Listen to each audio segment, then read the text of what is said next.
नमस्कार दोस्तों, सुप्रभात सारे लोगों को जो जहां भी होंगे, खुश होंगे, तंदुरुस्त होंगे।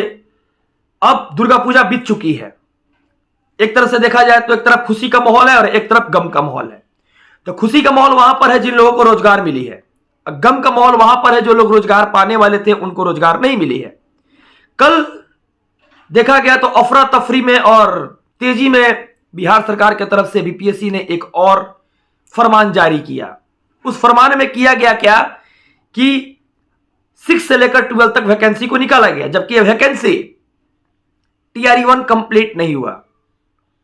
बहुत लोग तो मुझे कहेंगे कि सत्यम तुम आगे बढ़ के सुप्रीम कोर्ट जा रहे थे, क्या करोगे, किस तरह से करोगे। तो सारी बता देते हैं, सारे लोगों को मैं सारी बातों को मैं बता देते हैं, घबराने की जरूरत नहीं है। सारे लोगों की जो सिस्टम है, सोचने की तरीका है, उन सारे लोगों का मैं आंसर भी देखा हूं, कमेंट भी पढ़ता हूं मैं। और सारे भाई को तो मैं दिल से पहले नमस्कार करूंगा कि आपने कमेंट किया, या निगेटिव हो या पॉजिटिव हो। मैं एक माध्यम हूं, मैं एक वो माध्यम हूं कि जिससे आप लोग मुझे जुड़े हुए हैं, और इस माध्यम के सहारे मैं लड़ाई लड़ा और आप लोगों ने मुझे मौका दिया लड़ाई लड़ने के लिए, उस जगह बैठाया, उस जगह खड़ा किया कि आप लड़ाई लड़िए। तो लास्ट समय में हम अपना पैर पीछे खींचना नहीं चाहते थे, और भी लोग पैर पीछे खींच लिए, हम भी अपना पैर पीछे खींचना नहीं चाहते थे। और हम चाहते थे कि आपने लड़ाई लड़ा है, आपने मुझे मौका दिया है, तो आपको रोजगार मिले। हमारी डिमांड ये थी। चाहे मेरे भाई मेरे बहन, एक दिल से मैं यही बता रहा हूं कि इस बार जो सुप्रीम कोर्ट के लिए लोग जो लोग गए हैं उनको मैं भी सपोर्ट किया। पता है क्यों? इसलिए सपोर्ट किया क्योंकि आपकी नौकरी लगे। मैं चाहता हूं, मेरा एक मकसद था सुप्रीम कोर्ट में, यही मकसद था मेरा कि सबसे पहले कि नॉर्मलाइज करके रिजल्ट हो। दूसरा मकसद था कि अगर इस एग्जामिनेशन को वैलिड माने हैं तब डोमिसाइल नीति को लागू किया जाए, क्योंकि बीच में डोमिसाइल नीति को हटाया गया था। हम एग्जामिनेशन का विरोध नहीं करते हैं, विरोध करते हैं सरकार की नीति को। और हमने एक छोटा सा शब्द लिखा, ज्यादा बड़ा शब्द लिखने से अच्छा है, रद्द करने के लिए। एग्जामिनेशन तो अच्छा से हुआ ही है, लेकिन दिक्कत क्या हुआ ना कि डोमिसाइल नीति नहीं लगी। नियोजित शिक्षक 44,000 आ गए आपके सीट पर, और साथ साथ 25,000 बाहर के लोग आ गए। उर्दू सीट क्यों भरी गई, जैसे तैसे जो कटअप पे थे उनको रिजल्ट नहीं दिया गया, और जो लोग नहीं थे उनको दे दिया गया। बहुत सारी ऐसी नीति थी। तो रिवाइज रिजल्ट का मांग हम किए थे। बहुत सारे कैंडिडेट ऐसे हैं EWS में, चाहे अनुसूचित जाति जनजाति में, जितनी सारी सीट थी वो नहीं भरी, लेकिन उसमें जो कटअप लिस्ट में जो लोग थे उनके लिए रिवाइज रिजल्ट हमने मांग की। और ये चीज आपको पता है कि सुप्रीम कोर्ट से ही क्यों मांग की? सुप्रीम कोर्ट से मांग इसलिए की क्योंकि आपके रिजल्ट के नीचे लिखा हुआ है कि सुप्रीम कोर्ट के फैसला के अनुकूल आपकी यह बहाली है। औपबंधिक नियुक्ति पत्र आपको दिया जा रहा है। औपबंधिक नियुक्ति पत्र कहने का मतलब यह होता है कि आपको जो नियुक्ति पत्र दिया जा रहा है, मतलब अगर सरकार चाहेगी उसके अनुसार हम इसको बदल सकते हैं। तो हमने भी सपोर्ट किया, जैसे आप लोग सपोर्ट करते हैं बहाली में कि चलो ठीक है सुप्रीम कोर्ट गए हैं, तो हमने भी सपोर्ट किया था। ऐसा नहीं कि केस हम कर रहे हैं, केस विद्यार्थी ही कर रहे हैं, लेकिन हमने सपोर्ट किया। इसलिए सपोर्ट किया क्योंकि अब इस समय अगर आपकी नौकरी नहीं लगेगी तो आपका वैकेंसी नहीं है। इसमें आपका 6 से लेकर 12 तक की वैकेंसी, और आपकी वैकेंसी नहीं है। और मुझे पता है कि आपको नौकरी नहीं लगी है, जो जेन्युइन कैंडिडेट है उनकी नौकरी नहीं लगी है। हमने इसलिए सपोर्ट किया क्योंकि देखिए अभी भी आपका जो रिजल्ट है उस पर बहुत लोग कहेंगे कि अब क्या होगा, ज्वाइन कर जाएंगे तब थोड़े स्कूल मिलेगा। बहुत लोग कहेंगे कि ऐसे थोड़े होगा। अरे भैया, पटना हाई कोर्ट नहीं है, ये सुप्रीम कोर्ट है। पटना हाई कोर्ट में जो हुआ सो हुआ, सुप्रीम कोर्ट ये है। आप लोग को ये काम करना चाहिए, और पटना हाई कोर्ट से कुछ होने जाने वाला नहीं है, क्योंकि बीपीएससी आयोग जो है ये अपना जो काम करना था वो कर दिया। बच्चा को तो बिजी कर दी। बच्चा एक तरह से बिजी रहेगा, 1 महीना पढ़ाई लिखाई करेगा, बिजी रहेगा, और अपना काम बीपीएससी कर रही है। लेकिन सरकार किस तरह से ज्वाइनिंग दे रही है, जो लोग स्किल्ड थे, जो लोग कटअप में आ रहे थे, उनको ज्वाइनिंग नहीं मिला है। तो ये बहुत बड़ी प्रॉब्लम है सारे लोगों के साथ। नियोजित शिक्षक आपके सीट को ले लिए, और साथ साथ हम सोचे थे कि बिहार के उन गरीब बच्चों को नौकरी लगती जो लोग नौकरी के काबिल थे, क्योंकि हमने उस चीज को देखा है, महसूस किया है। तो अभी एज ए फ्रेंड समझिए, एज ए दोस्त समझिए, जो भी समझिए मुझे, लेकिन हमने अपना जो स्किल्स है हमने भी मदद किया था, और आपको भी इसलिए कहा कि मदद कीजिए क्योंकि आप लोग के ही हित की लड़ाई में लड़ रहा था। आपकी वैकेंसी नहीं है आगे। और हमने कभी भी, मेरा शुरू से एक आदत रहा है कि हम नहीं चाहते अंत तक कि हम अपना अकाउंट भी जारी करें, हम लड़ाई में फ्रंट रहे, आप लोग के साथ बहुत ज्यादा एक प्रेम है, एक व्यवहार है। अगर हम गलती किए होंगे तो मुझे माफ कीजिएगा, हम गलती किए होंगे तो मुझे माफ कीजिएगा, लेकिन हमारी एक अलग से निर्णय है। क्यों जी, हम देखते हैं कि नहीं जो गलत हो रहा है तो गलत के खिलाफ अगर कदम उठाना है तो उठाना है, इसमें आप लोग को भी उठाना चाहिए। और साथ साथ ये भी बोलेंगे कि ये 2 से 3 दिन के बाद आप लोग के पास अगर टाइम नहीं मिलेगा तो फिर आप लोग की कैरियर खत्म हो जाएगी। सरकार रिवाइज रिजल्ट नहीं देगी। क्यों नहीं देगी हम बता देते हैं। इसलिए नहीं देगी क्योंकि सरकार का जो एक तरह से निर्णय है, सरकार तो सबसे पहले नियुक्ति पत्र 74-75 हजार को दे दी और जितना देना था वो डाटा कंप्लीट कर दी। और दूसरी चीज, सरकार ने एक बात कही थी कि अतुल सर ने एक बात कहे थे कि अगर सरकार चाहेगी कि दूसरा कट ऑफ लिस्ट हम जारी करें तब हम जारी करेंगे, लेकिन अभी दूसरा कट ऑफ लिस्ट जारी करने का कोई चर्चा है ही नहीं। और साथ साथ डोमिसाइल नीति का बात हम करने वाले थे तो डोमिसाइल नीति पर कोई चर्चा है ही नहीं।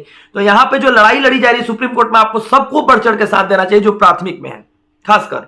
और हमारी मैटर यह है कि आप लोग को रिवाइज रिजल्ट, चाहे नॉर्मलाइजेशन, चाहे जो सीट में 100% सीट नहीं भरी है उस पर बात करके आप लोग को आगे बढ़ना चाहिए सारे लोगों को।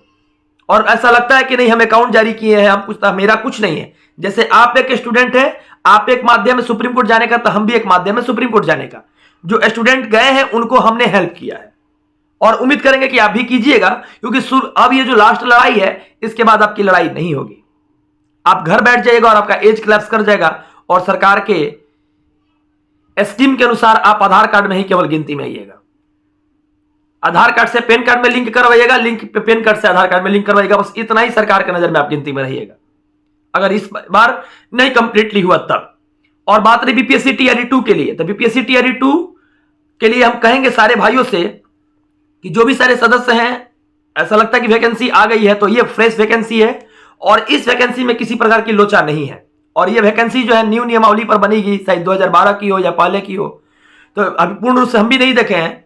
तो इस वैकेंसी को पूरा करने के लिए सरकार जो कर रही है, हम तो चाहते कि जो ये वैकेंसी पूरा हो रही थी, सारा सीट जो पहले का सीट बचा हुआ था उसमें इंप्लीमेंट करके और इस वैकेंसी को निकाला जाता, तब सही रहता। तो सारे लोगों की जो डिमांड थी उस डिमांड के अनुसार इस बार ऐसा नहीं किया गया है, लेकिन पहले वैकेंसी इसको कंप्लीट कर लेती तो करने के बाद जो सीट बचता इसमें भी निकालती उसके लिए। तो कोशिश ये भी है कि 6 से लेकर 12 तक की जगह 1 से लेकर 12 तक की वैकेंसी निकलती तो सबको फायदा होता, लेकिन 1 से लेकर 5 तक वाले जो बच्चे हैं उनके साथ धोखा हो गई। अब जो डीएलएड कैंडिडेट थे उनके साथ धोखा हो गई। चाहे आप लाख लड़ाई लड़े डीएलएड के लिए, 2012 का गजट आपने रद्द करवाया नौकरी के लिए, ये चीज आपको बेनिफिट नहीं मिलेगी। तो आज हम भी इसलिए बोले, हम तो बीएड कैंडिडेट है, हम एग्जामिनेशन नहीं दिए, हमको पता था शुरू में ही कि बीएड होकर हम एग्जाम देंगे तो इससे कोई बेनिफिट नहीं है। लेकिन एक बात हम जरूर बोलेंगे, जो नियमावली है ऑलरेडी अनवैलिड हो चुकी थी। आप देखे होंगे सेक्शन ए, तो आपको पता होगा कि जितने सारे जो कोई भी चीज बनता है तो उसका एक जगह होता है। मान लीजिए नियमावली है, उसका स्ट्रक्चर होता है, उसका स्ट्रक्चर ही खत्म हो गया तो फिर नियमावली किस काम की। आप लोग इस लास्ट लड़ाई को लड़िए, हम भी लड़ रहे हैं।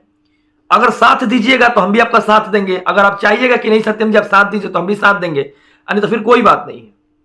लड़ाई आपकी है, जिंदगी आपकी है। कोशिश हमारा रहा शुरू से कि आप लोग सही से रहिए। हमसे कोई गलती होगा तो हमको माफ कीजिएगा, क्योंकि हमारा इंटेंशन कभी ऐसा नहीं रहता कि आपको तकलीफ पहुंचाए। और कोई क्वेश्चन है आपके मन में तो आप लोग पूछिए हमसे, हम उसका जवाब देंगे। कमेंट के माध्यम से पूछिएगा, हम जवाब देंगे। लेकिन यह है कि 30 तारीख तक नहीं बल्कि 29 तारीख तक, कल या परसों तक लगभग एडवोकेट को जो फंडिंग करना था उन लोग कर रहे हैं सबको। आप भी उसमें साथ देकर 1000 रुपया 1500 रुपया आप लोग दीजिएगा तो कोई बड़ा चीज नहीं है। लास्ट समय हम भी दिए हैं और ये चीज हम इसलिए सपोर्ट किए क्योंकि आपकी वैकेंसी अब नहीं है। और सेकंड लिस्ट का जब इंतजार जिस तरह कर रहे हैं ना, रेगिस्तान में पानी खोजने के बराबर है, आप जान लीजिएगा।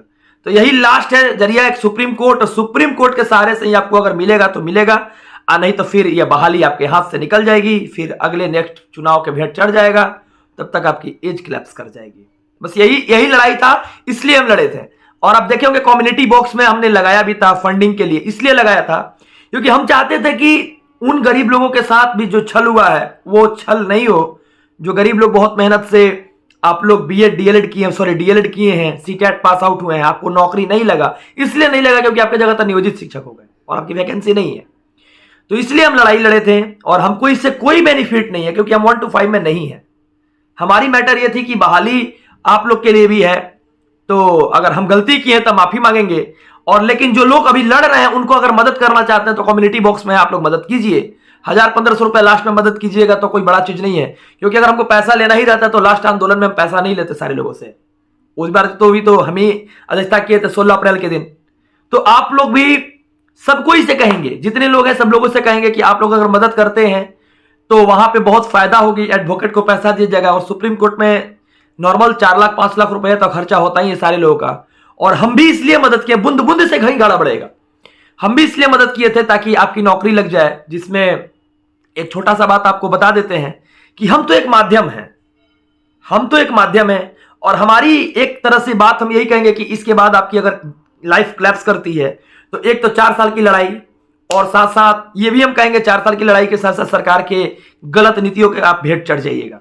और भेंट चढ़ने के साथ एक दिक्कत ये हो जाएगा आपके साथ कि आपके लाइफ में कभी भी आपको एक रिस्पेक्टफुल नजर से कोई नहीं देखेगा, क्योंकि आप सरकार के जो नजर थी, सरकार की जो स्कीम थी, उसमें आप दब चुके हैं।